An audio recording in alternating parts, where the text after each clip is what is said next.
Good afternoon and welcome to the February webinar, AI Demystified, Unraveling Concepts and Compliance. My name is Julie Mendel and I am the Education Trustee for the SILA Foundation. Before I introduce today's speaker, I have a couple of housekeeping items to go over. This webinar is 1 hour in length and is being recorded. Within the next week, you will receive a link to the recording and a post-webinar survey that we would appreciate you completing. Please mute your microphones and turn off your videos so the focus can stay on our speaker.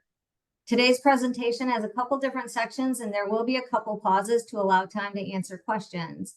We ask that you put all of your questions in the chat box. We'll be monitoring that and posing the questions to the speaker on your behalf. And we will answer as many questions as we can in the time we have available. Our speaker this afternoon is Scott McKelvey. Scott graduated from Texas A&M and began his career as a computer scientist at IBM. He is currently the Vice President of Technology at WebCE, where he has spent the past 17 years building cutting-edge educational platforms with ever-advancing technology. Scott resides in Dallas with his loving wife and 2 children. He is an enthusiastic marathon runner and he conquers the miles while listening to books on business, technology, or science fiction. So please join me in welcoming Scott to our virtual webinar stage. Thank you, Julie. All right. We got a lot that we're going to go over today. Here's what it looks like. I've got 3 general sections that we're going to talk about. The first is a definition and overview. What is AI and what does it mean for us? How do we get on the same page? The second is the legal pitfalls, including copyright and privacy implications. And then finally, we'll end with some business application stuff that hopefully you can take away and have new ideas to generate for your own businesses. So before we get started, we got to get on the same page with what is AI. The term is in the news, the term is everywhere. We hear it, we talk about it. But when we say that, when we say, hey, we're going to learn about AI, what do we mean, right? So if I pose you a question, I say, what's 2 plus 2? Your human organic brain is going to process that information and go, oh, I know the answer. When we simulate that with an artificial brain, we add the numbers together, we do the calculations, we have simulated intelligence with a computer, right? That could be counted as AI. The scale ranges all the way from that all the way to the other end of the spectrum where we've got a fully cognizant, human-like, talking, thinking robot entity, right? Anything within this range, we could say this is artificial and it's simulating intelligence. In the scientific world, this far end of the human equivalent robot that has feelings and emotions, we call that a general AI. This concept is really fun to talk about. It's really fun to think about.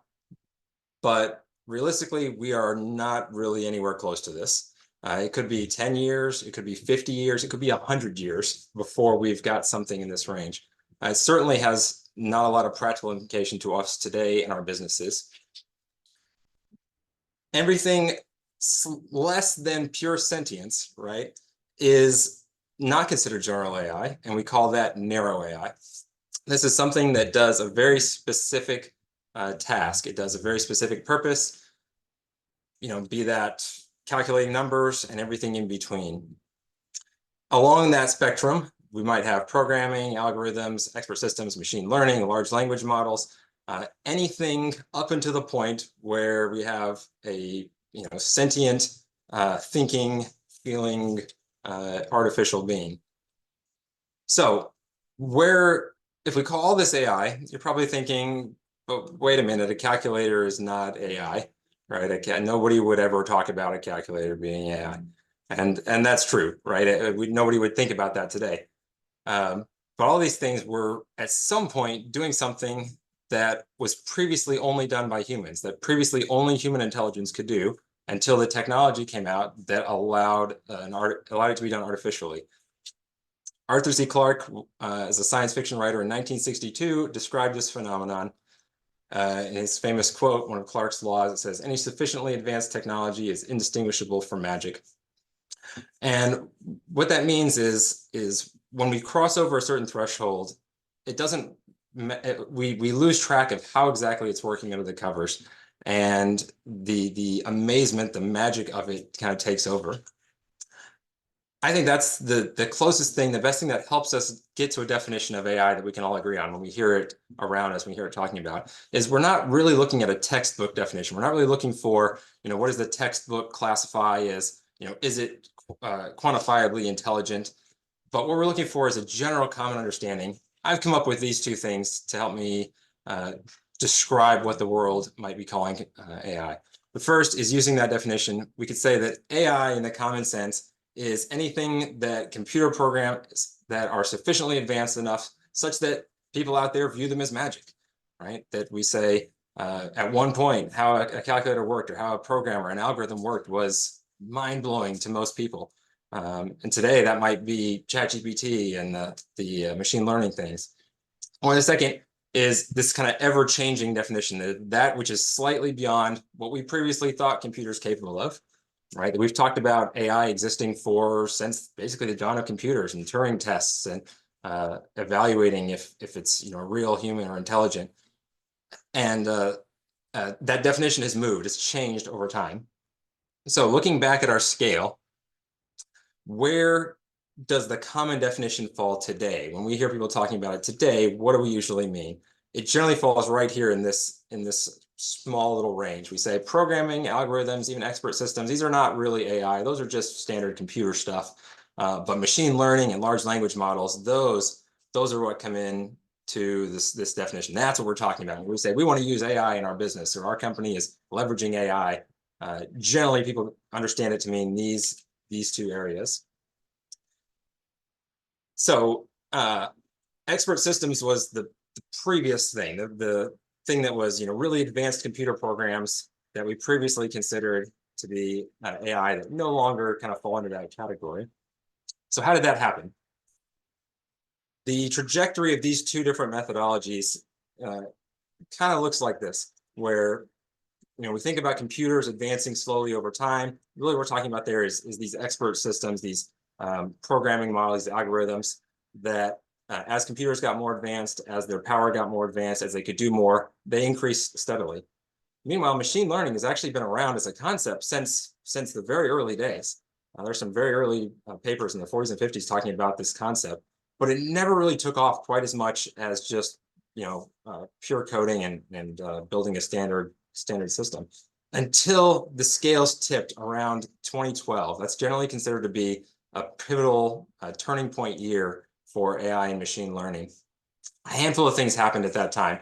The first was that general technology advancements continued to grow. Computers continued to get more and more powerful, kind of surpassing the power that we really needed them for.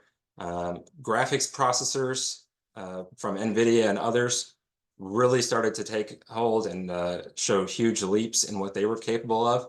Those allowed us a different way of processing information than a standard CPU computer processor. These GPUs allow data and information to be processed in different ways that had never been available before. In 2012, there were several landmark papers published about the possibilities of machine learning and algorithms like that, culminating in an event called ImageNet that took place. It was taking place every year at that point, when a machine learning model showed up and someone brought it to the conference, and it was able to surpass every other model out there, every other system that people were using in this competition by a giant margin. It was kind of the coming out moment where we said, whoa, this is a real thing. This has real potential. So that conference is a good example. That competition was all about identifying images. It's about how do we look at an image with a computer and determine what's in that image. In true internet fashion, the classic example is, does this picture contain a cat? So when we look at what is machine learning, this is the classic example that we can draw from, because it was one of those key moments in 2012 that really hit the stage. So with an expert system, or kind of a classic model, how would we determine if this picture has a cat? We'd say, well, let's see, if it has fur, if it has whiskers, if it has paws, then it's a cat. Well, but what about if it's sitting down? We have to put a condition in for that. So we say, well, okay, well, otherwise, else if it has fur and it's whiskers and is sitting, then it's a cat. Well, but what about short-haired cats? Well, we got to code that in. And essentially, we just code all of the knowledge that we know about what makes up a cat or what identifies a cat, and we code that into the program. Machine learning, on the other hand, the algorithm looks a little bit like this. We say, I have a bunch of pictures that I know to be cats. I'm going to take those, feed those into the computer, feed those into the algorithm. The algorithm then is able to take those pictures, break them down, turn their pixels into numbers, and feed those into a math formula.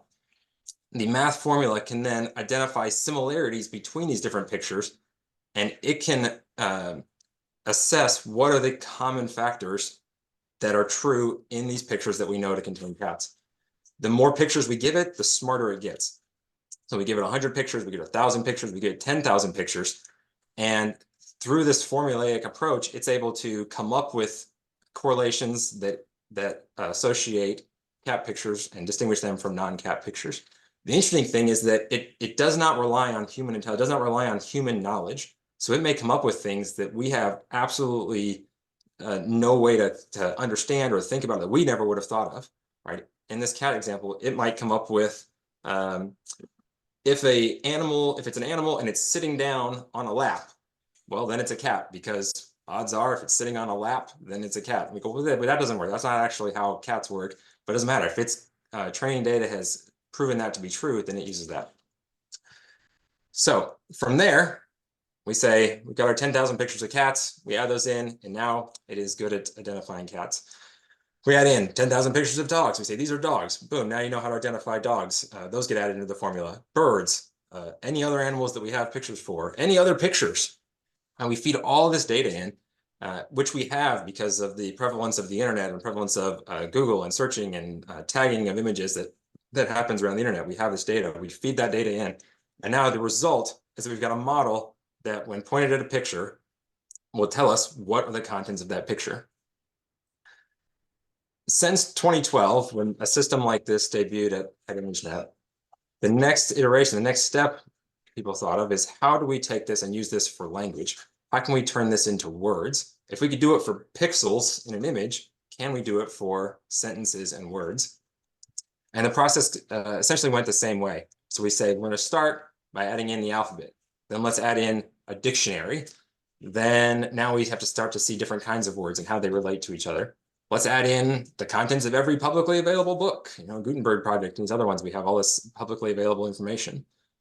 Then let's add in Wikipedia. So now we can add in the entirety of Wikipedia into the algorithm. It's a lot of words for it to process. Finally, we say, let's add in the internet, right? This is the internet, just the whole thing from data dumps and archives.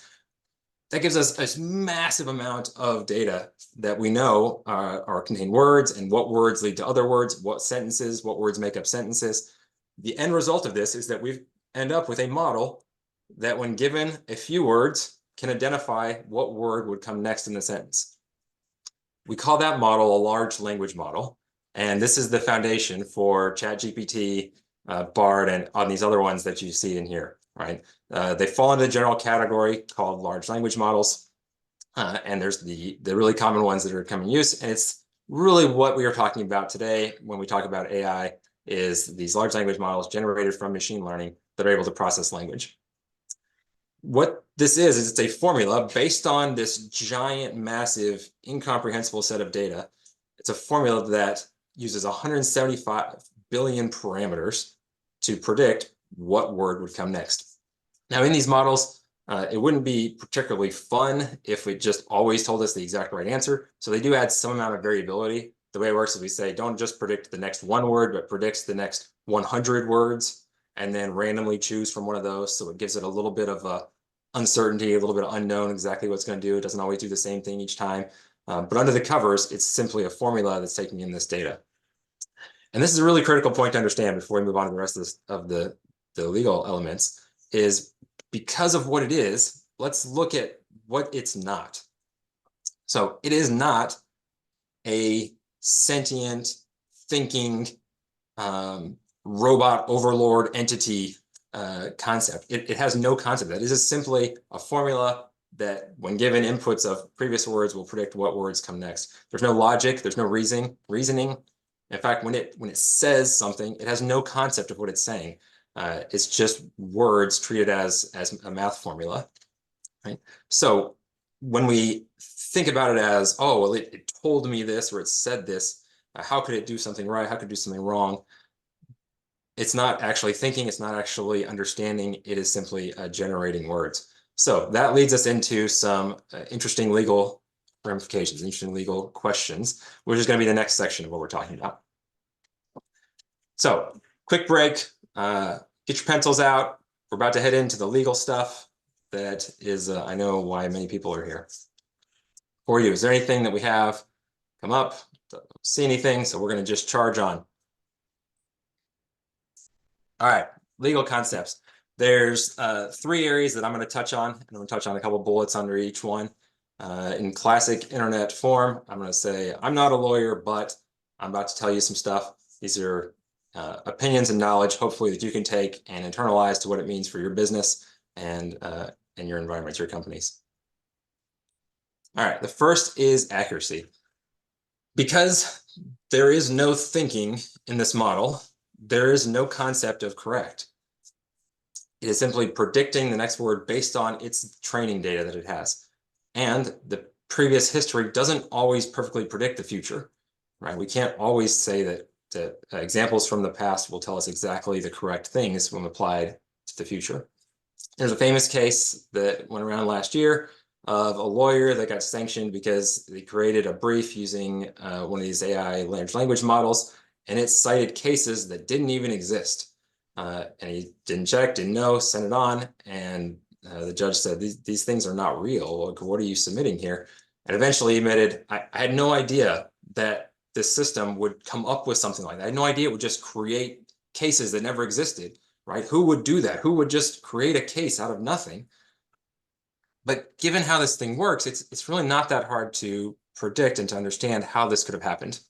So if I'm the large language model, I've got all this training data of all these different cases and case laws, and I say, you're asking me questions, you're asking me to predict the next elements or to tell you the answers to these questions. I see that this case over here has some similar sentences, and it ends with cited from case 1, 2, 3. This case has some similar sentences. It ends with cited from case 4, 5, 6. So therefore, the words I generate are similar to both. And so I would naturally follow those by saying cited from case 2, 4, 6. A little bit of one, a little bit of the other. It makes perfect sense in my prediction algorithm. Unfortunately, case 2, 4, 6 doesn't exist. It's not real, right? You can't just say that if this one is like that and this one, we can just combine them together to get something different, right? Something that doesn't exist. And these instances are not instances of technology failing. It's not like the model or the AI broke or did something bad. It's that we need to understand what the tool is that we have and use it appropriately. If the training data is pulled off the internet, ask yourself, would you trust the internet, right? If I say, hey, I want to write a sonnet about cats, absolutely, I'd trust the internet. I'd trust the internet to come up with something fun and it'd be really entertaining, right? Would I trust the internet to create my legal brief for me? Absolutely not, right? I mean, there's nobody who would say, yeah, like I just went into a chat room and asked them to write it and I turned it into the judge. I mean, you wouldn't trust general strangers with that level of power, so you wouldn't want to trust this. So what that means is, we got to understand that this thing doesn't know what it's talking about. It doesn't know what it's saying. So that's up to us, the people who do have an idea of what the substance is, what the content is, to verify. It can be super interesting, it can be super helpful. Having that level of feedback and that level of generation is really neat, but it's up to us to make sure that we're using it correctly and verifying what we're doing. Moving a little deeper into the legal space, the next area is privacy. Here's how privacy, and specifically in this case, we're talking about individuals, people privacy, not yet about intellectual property. The problem can be articulated like this. The internet, as we know it, has data people wish wasn't public. Once on the internet, data is hard to remove. You can ask many celebrities who have gotten embarrassing pictures out there that have tried to get stuff off the internet. It is quite hard. AI models were trained on the internet data. Therefore, ergo, AI models have data that people wish wasn't available. So why is this a problem? If I were to say, hey, ChatGPT, tell me what's Scott's social security number, and it spits back my social security number, this is a huge problem, right? Yeah, maybe I, failed as a teenager and I got tricked into posting my social security number on some forum in, 1999 or whenever. And, for years and years, it's been buried in the depths, but now being exposed through this nice, convenient model, it's out there and somebody can access that and somebody could generate it. So this is a big, huge problem. The main burden of this problem is on the companies that are running the AI models. OpenAI and the like, they've got the burden to make sure that their models are not exposing this kind of data, that they're sanitizing it. They build in what are called guardrails in their algorithms that say you're not allowed to do things if they meet these criteria, then you can't expose it. Those are all in place. Those companies are working hard to kind of prevent this type of data leakage or privacy leakage. But there are regularly news stories about those guardrails failing or people finding ways around them. Hacks that they put into the prompts. So let's go back. Hacks that they put into the prompts that allow it to expose data out from customers or from owners or things. What can we do with that knowledge? The best thing we can do is just to help make sure that we're not propagating the problem, that we're not allowing new entry points that can be exposed. And most importantly, helping make sure that our data and our customers' data and our own personal data doesn't get into these models in the first place, right? We can't control what might have been posted on the internet before, but we can control what we feed into the models going forward. And we want to help make sure that we're not making the problem worse by entering in our customers' information or our information data that's really private. And that leads us into our intellectual property area. So talking about copyright. There are 3 areas I'm going to talk about with copyright. Protecting your intellectual property from your company, your people, your customers, respecting other people's intellectual property, and then finally, ownership of generated content. Usually in the AI space, when copyright comes up, it's related to ownership of generated content. But I think it's very important to start with the beginning before we head into that discussion, because each one of these represents really important areas to understand and things to know that are important to your businesses and your customers. So protecting your IP. Your IP, in this case, your intellectual property, represents your company's secrets, your company's content, your company's data, stuff that is the secret sauce that drives your business. And how can we protect that so that we don't expose out our own company secrets, we don't put our companies at risk through utilizing these tools? It's a serious topic, but I can't think of any better way to describe this problem through a classic internet meme, and it looks like this. We say, your employees have access to your IP. They say, hey, I made this thing. I'm going to feed it into this large language model. Feed it in, they get back a response. The large language model then has that and says, great, I now have more data, right? When you feed something into it, it runs off of a data loop, which is, it started with the contents of the internet, but then the more we feed into it, the more we give it more examples of sentences, more examples of words to use. And that's a great source of data. That helps the models to get more information, to get smarter in this case. And the problem is, if that's private data that you don't want to get out there, right? If you don't want your customer lists and your company's handbooks and your secrets to get out there, you wouldn't post them on the internet for someone. So you wouldn't want to post them into the models.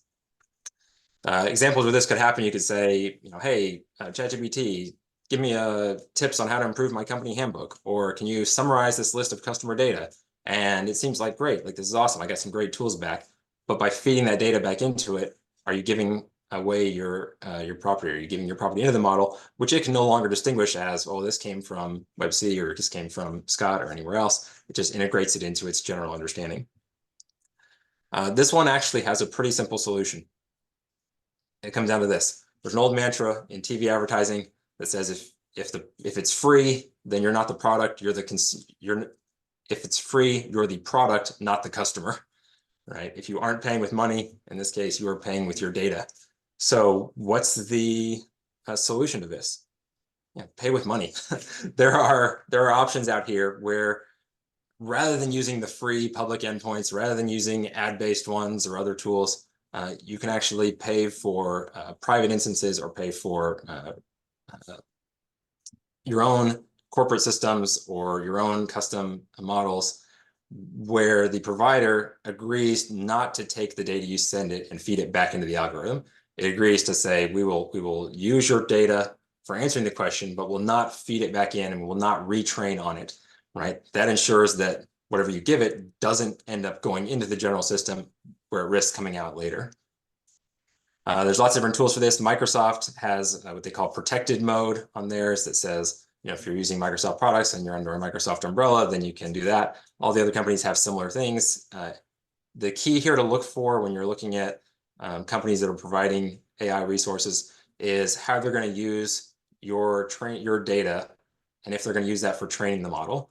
So if you can look for, we don't use your data for training the model, or under these conditions, we will not use it for training or retraining. That's what you want to look for to make sure that your data is not being fed back into the system. There are other cases where the companies may be doing different things with the data you're giving it. In some cases, they may be checking the data for privacy concerns. They may be checking for people's social security numbers to make sure they're not going in on accident, or that you're not trying to do something that would violate privacy. There are some times where you can opt out of those, or you can pay extra to turn those off, where you take the liabilities instead of them at the exchange of them not using your data for other things. So it's just important to look at when you're looking at these, evaluating these services. The next area of intellectual property is related to others' IP. So we talked about how to prevent your IP from getting into these systems. But let's say you already messed up, or there's already data out there, your IP is already out in the world, or another company's data is already out in the world. Just because it was on a public website doesn't mean that it's free use, doesn't mean that you can just use it for whatever you want. Public data can still be copyrighted. And so how do we prevent ourselves from accidentally infringing on somebody else's intellectual property that may have gotten into one of these models? In this case, we flipped the little graphic, and now the large language model is saying, hey, here, I generated this thing for you. Here you go. And you go, hey, this is awesome. Great. Look at that. Now I got this thing I'm going to use. If that thing that it gave you came from somebody else's intellectual property, you could be in a real problem, right? Let's say you go to the algorithm, you say, hey, ChatGPT, write me a proposal for something, something, something. You then give it to your client, and as they're reading your proposal, they look at it and go, this is exactly the proposal that I wrote that's on my website. Like, did you just download this off my website? You go, no. I mean, the model gave it to me, right? But if the model got it from the website, then you're at risk. Interestingly, this is not new, right? This is exactly what college professors have been dealing with college essays since the start of the internet, or since encyclopedias probably. You can't just take stuff that you find and treat it as your own, right? So a couple quick guidelines here on this. Are the same things that we've been telling college students to do since they've been writing essays, right? Number one, just don't put your name on something that you didn't create, right? If you didn't write it, if you didn't create it, doesn't matter where it came from, don't put your name on it, or you're at risk of infringing on somebody, right? Practice integrity, train on it, train on why it's important to not just use stuff that came off the internet as a whole, or internet in general, or not just repost stuff that you got off of forums. Similarly, not just to utilize stuff that you got out of the models. You can check your sources. You say, where did this come from? Let me go validate where it came from. Let me see what the original was to make sure I'm not infringing on that. As well as there are tools for doing some automated scans, some automated plagiarism scan. There's lots of companies out there that you can contract with, where you can send some data, send a generated material, and they will check it against all the known sources they have to see if bits were plagiarized from here or from there. So let's say that the model does generate something that is completely brand new, that's never been done before. Whose intellectual property is that, right? Who gets to own that? So something new is created. You came up with this my amazing sonnet about, cats. Do you own that? Does OpenAI, the company, own that? Does the prompt engineer own that? Are we free to use that on our website? Who can submit it for trademark or copyright? Is that okay to do? how do we come to an answer on this? The answer is really unfortunate, is that there is no definitive answer right now. This is the big open question as it relates to copyright, as it relates to intellectual property and generative models. We are approaching a time where there will inevitably be court rulings. There'll be precedents set that will help to set the definition, set the structure for this for the future. But we haven't gotten there yet. We haven't quite hit that point. So right now, it's a little bit of an unknown, a little bit of a turmoil. We have to be a little bit careful in this space. The question kind of falls into two different camps, right? On one side, there's the camp that says no one can own that data. On the other side, the camp says someone can own that data. Here's the explanation for how we get to either one. And again, this is not decided yet. This is not definitive. These are the two sides of the arguments that are at play. Under the no one camp, we usually find copyright law cited in this camp that says copyright law was created for humans. It was created to protect humans. Content generated by AI was not generated by humans. Therefore, it cannot be owned or copyrighted by humans. End of story. Copyright law is clean and nothing else needs to be said. On the other side, though, given what we know, what we just described about how the model works, what the model actually is the camp that says someone can own that. It goes like this. The application isn't sentient. This is not a robot being that has created something, right? It is not an intelligence that has come up with something on its own. This is simply a formula. It's simply a program, no different than the programs we've created before, except for that it's more complex, except for that it's more advanced than the ones that came previously. So since the program was created by humans, the content, the output of that program is not a new creation by a robot. It's actually just the result of created by humans things, and so therefore can be owned by humans. Essentially, this side of the house would say a pencil isn't a human, but we can still copyright what a pencil makes. It's done, clear. I mean, this is an obvious no-brainer, right? Well, the decision hasn't been made yet. So what do we do with that information? What do we do knowing that there's some arguments on either side, unsure of which way this might fall? The best answer I can give you is be cautious, right? This is use your best judgment. Pay attention to the courts, pay attention to the laws, pay attention to the cases being decided on. And when that precedent gets set, what we can do with it. The trend right now appears to be that we're leaning toward the no one side, that the complexity of these things is past what people can understand. Therefore, we're going to treat it as it was done by a computer, so we're going to do that. But we don't know yet. Right? That could still be upwritten, that could still be overridden, that could still change. The best thing to think about here is, given that the question of generated content ownership is still up in the air and could fall two different directions, think about that as you're deciding what to do with it, as you're deciding how to use it. So if you use this material, use this generative material, and if you lost ownership of it, would that be catastrophic to your business? Right? Would that be a huge problem that would cause you a giant amount of pain or a giant amount of cost or revenue?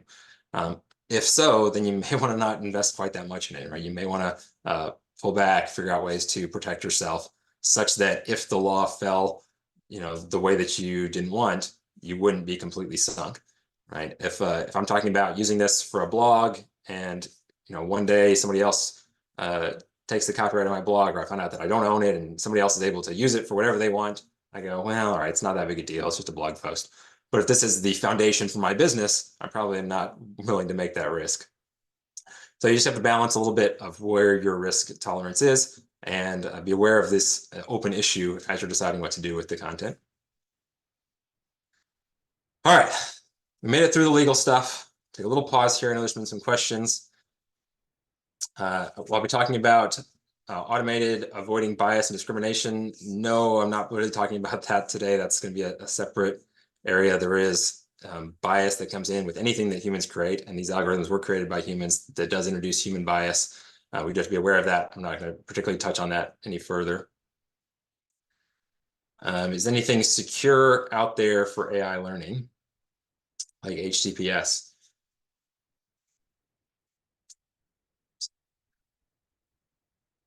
Not sure I understand that question.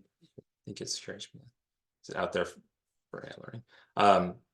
HTTPS as a protocol does mean, secure web pages. That does not protect the AI. That does not protect your content from being sucked into these AI models. HTTPS is a different type of security. That's for security as your pages travel through the ether of the website, of the internet, through networks and routers and whatever. HTTPS protects that, but it does not protect against your data being sucked into one of these models.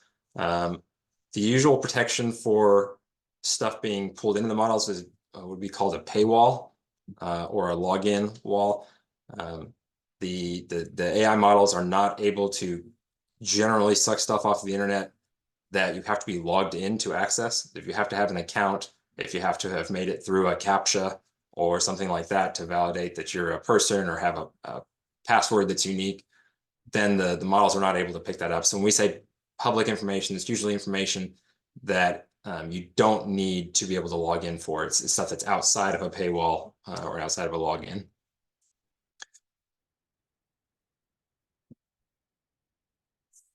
Can the model also be manipulated by a gatekeeper to produce a desired outcome?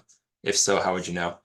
That's an interesting question. So if I go to scottswebsite.com and I've got an AI model there, and you say, hey, tell me who's the best person ever, and the model says, well, Scott's the best person ever. You go, wait, is that really is that really a opinion? It feels like somebody might have manipulated that.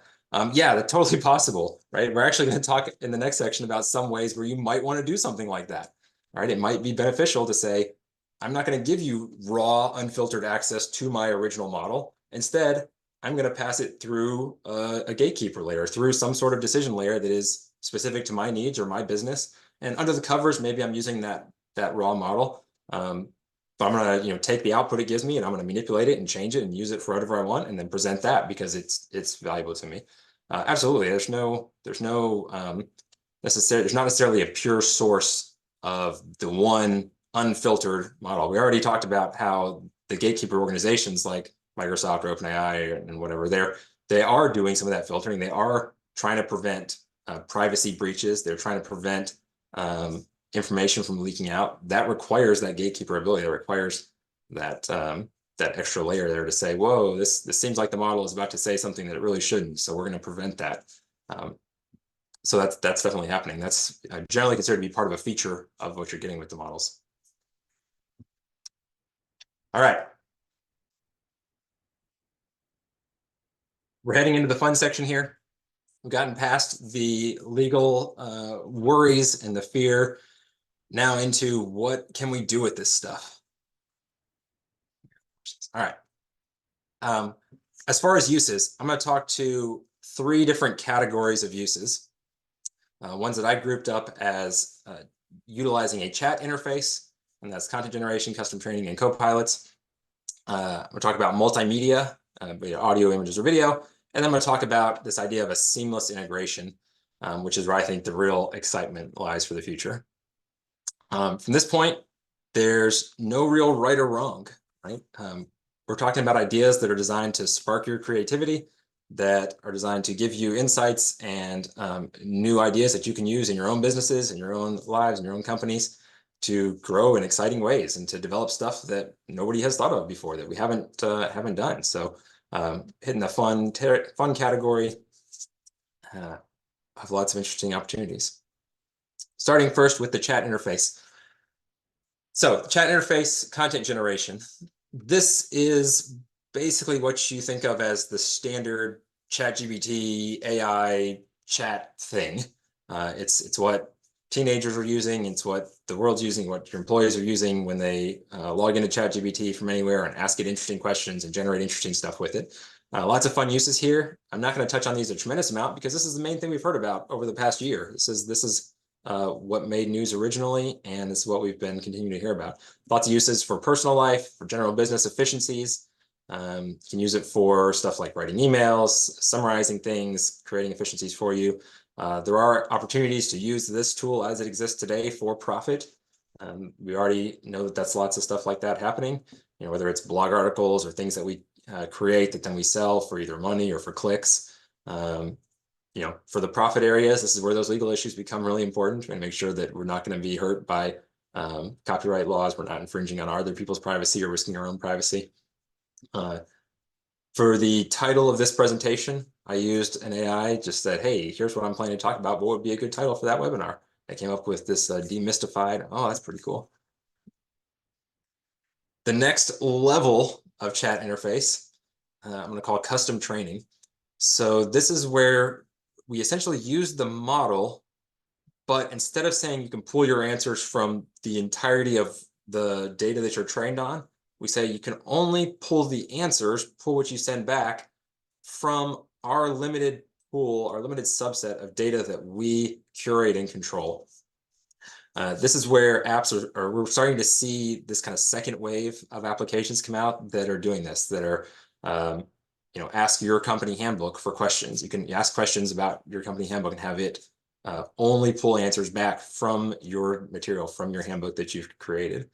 To do this, what we have to do is we have to take the model, then we have to make a custom version of it, essentially, where we train it on our own data, we feed our own data in. The training can be challenging, can be expensive. That's where some of the custom GPUs and fancy hardware comes into play in these kind of custom training cases. There are ways that you can work directly with some of these models and do it some yourself. There's also companies out there that are offering some of these services where you can kind of contract with them to deliver to you a model that has been trained on your sources, on your material. And then when you present that, the end result is that you get the same chat experience that we're familiar with, the same chat experience, but limited to a subset of what you need. The third kind of area of chat interface is in this term called copilots. Copilots was a general term for this type of interaction, meaning a chat interface, but that can connect to one or more real applications to do actual application-based features through a chat interface. Microsoft has more or less taken this term and said, we're going to use this as our brand. So now Copilot is the brand for Microsoft's product. But the concept, I think, is really interesting, as it was around before the Microsoft branded it, as well as we see it in other apps and other industries, other environments. The idea is that your application has specific features. Let's say a dark mode feature that your application has. Human language is unspecific. It's vague. It has lots of weird nuances, and English has all its own, interesting flaws and characteristics. And we use an AI language model to translate between the two. So if I want to turn on dark mode, I could try to find and navigate the menu, find the options, go to options, select it, click it with my button, or I can go to the Copilot and say, hey, Copilot, turn on that mode where things are a little bit darker and it makes it not so hard on my eyes. And the model goes, okay, I understand all of that drivel, and I've translated it to mean he wants me to turn on dark mode, so I'll push the dark mode button. We see this with browsers. You've got the browser copilots. You've got Windows Copilot now that can not only do standard chat stuff, but also control features of Windows, open applications and whatnot. Office has a Copilot that's now available for the Office suite. So I actually used the Office PowerPoint Copilot to format and create many of these slides that we're looking at. I said, hey, here's all the words I want. Can you take these and create a PowerPoint out of them? It has its flaws, did okay, but it was able to pull these stock photos together and align them and make them standardized to make it kind of look like a cohesive presentation. The next area outside of these chat interfaces, outside of the chat interfaces, are things that hit all the different types of multimedia. So they're not just returning back text or doing a function in the case of copilots. The first of these we'll talk to is speech to text. So that is essentially transcribing audio. So it takes a sound file or it listens to a microphone and is able to transcribe that down to text. It's really great for things like meetings or adding captions to videos or adding text along with your audio. At this point, it's been pretty well proven that these AI models can actually parse human language better than humans can. They're better able to understand different accents and languages, and that's been proven in several interesting studies. The next area is the reverse of that. It's text to speech. So we've got our text document, and we want to generate a voice reading it. This is an interesting area. WebC has had great success here, being able to take text material and give listeners, people that prefer to listen to their information rather than read it on a screen, an opportunity to do that in a voice that sounds pretty reasonable. Microsoft claims now that they can actually generate realistic human people's voices that relate to a single person. So I can give it a recording of my voice and have the AI simulate my voice based on an arbitrary text. That kind of thing has been in the works for many years. The thing that's interesting about it is that the time it takes, the amount of sample they need to do that has gone down and down and down and down. Originally, to do that, you had to read this script of certain phonemes and various different kinds of language pieces they were able to pull together. But now the claim is that your voice can be replicated pretty realistically with only 5 seconds of recorded voice.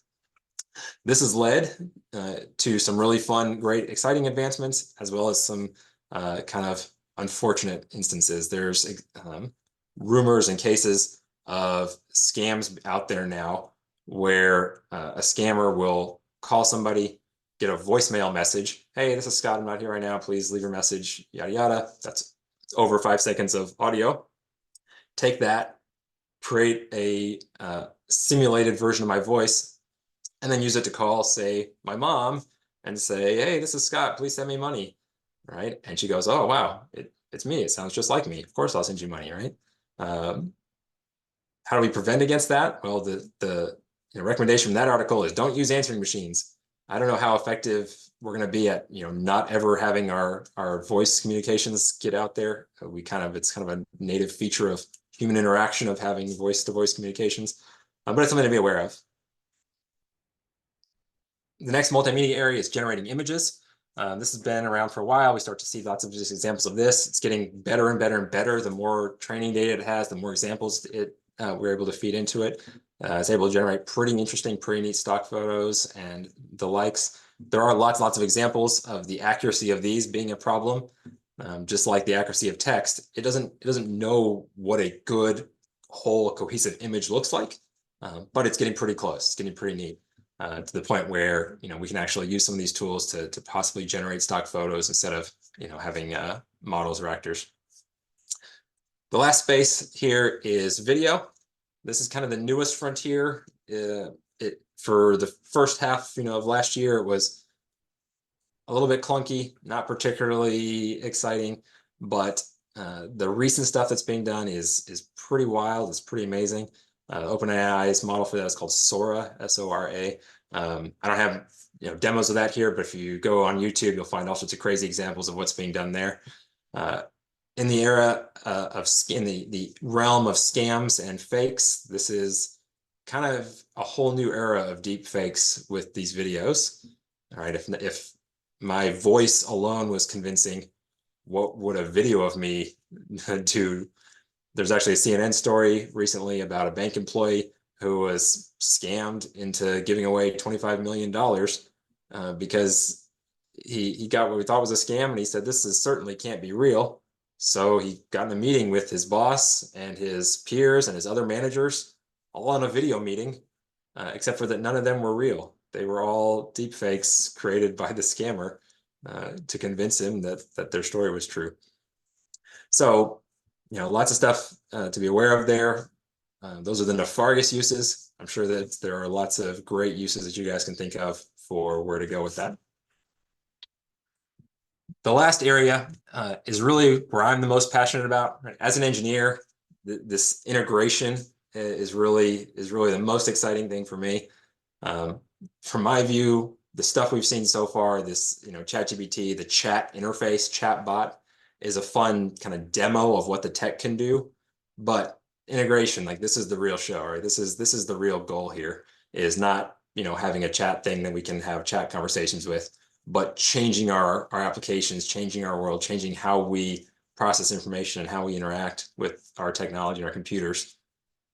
Essentially what this means is to find ways that we can harness the power of the model without having to expose the chat interface.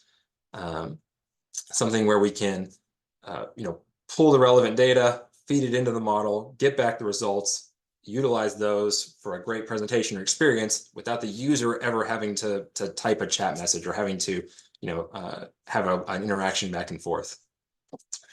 I've had some good experience with this, standardizing languages.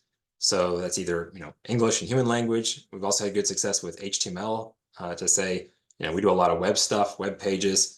Can we standardize that HTML into a standard format? Because HTML is a, not a strictly typed language. It's got some variability. Can we kind of standardize and make uniform what we do? It's also great for the human language elements to be able to say, can we parse survey data and have it tell us what the survey data means without having to go, hey, ChatGPT, here's some survey data. Please tell me what it means. Can we create a button on the page? Can we integrate this in some way under the covers so that along with our survey data, we've got the summary right there with it, or we've got the intentions behind it. This leads to the final and most advanced level of integration here, which is entirely new application features that use these new technologies, that use these models in ways that we've never thought of, we've never predicted or never planned for before. This might be buttons in an application that do entirely new things. At one point, spell check was an amazing AI innovation that it could actually, read your document and tell you things that you spelled wrong. After that, spell check, well, that's just checking against a dictionary. But grammar check, man, that's the cool thing. That's pretty neat. Now it can actually, tell you if your sentence structure is good or not. Can we use these models to create the next button that nobody's thought of? Is there a clarity check or an understandability check that actually uses the model under the covers, just exposed through a button, and generates the output for us so that we can do it better? The best thing to think of, I like to think of this, is if I had a high school intern that didn't have a lot of knowledge, I wouldn't trust to just write my legal briefs or write my stuff. Is there elements of the job that I would trust them to do? Repetitive processing that I could tell them, say, hey, do this exactly for me every time that this comes in, right? Every time this HTML comes in, standardize it, clean it up, get the white spaces out of there, use the proper tags, and push it through. And then with that, can I use the models under the covers in my application to do some of that action? For example, in the audio case, right, we're doing a lot of this audio text to speech. There is a web portal that you can type your text into, and then it clicks you out an MP3 file. But that would be incredibly tedious for us to use. I don't want to have somebody having to type into their box each time. So we've integrated that onto the covers so that there's no chat interface exposed. It's simply when content changes, it gets automatically fed through the engine, through the model. The resulting audio files get associated and published out. Ultimately, anything in this space that allows us to think to the future, to say, what's the next thing after chatting, right? What's the way that I can take that chat concept, that knowledge, that model of parsing and generating language and words, and use that for something more powerful under the covers, or use the power of the machine learning, either in the image recognition or any other case where I've got a lot of data that I want to say, find me patterns in this data, utilizing the algorithms and formulas to predict what comes next. And let's take that and build the next wave of apps. So that's all I have for today. Hopefully that's gotten some good, interesting ideas sparked, and you have equipped to go out to your own businesses. I don't know if there's any other questions here. I don't see any. So Julie, I'm gonna hand it back over to you. Okay, Scott, thank you so much for sharing your expertise on this really fascinating topic. We appreciate you and your time this afternoon. Remember that our webinars are free of charge and open to the public. Sharing our invitations is greatly appreciated. Watch for and complete the post-webinar survey, and plan to join us next month for a presentation on producer licensing basics.